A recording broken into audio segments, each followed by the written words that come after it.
Okay, so this is going to be a really quick video. I've taken the Fantom out of the box, which I wasn't going to do, but I decided to do because I figured I paid so much for this machine it would be silly to never use it, or run it at least.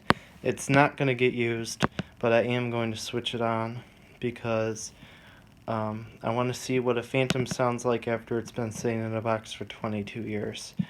So I'm going to plug it in and let's see what happens. For those of you who do not know what these sound like, I will say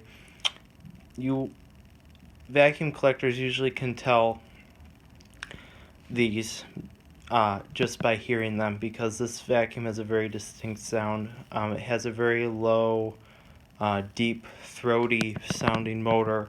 Not only that, but it also has a very distinct whistle sound to it from the cyclones. So this vacuum has a very distinct sound. Let's plug it in.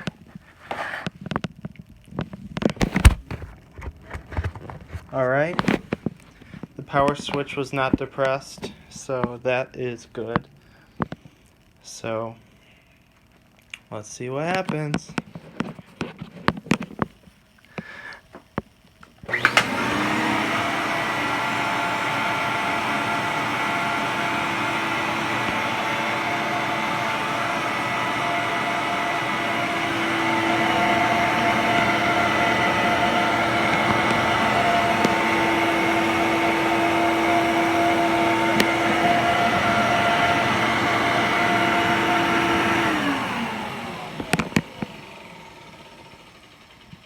Yep, that is definitely a Fantom, and it works absolutely perfectly.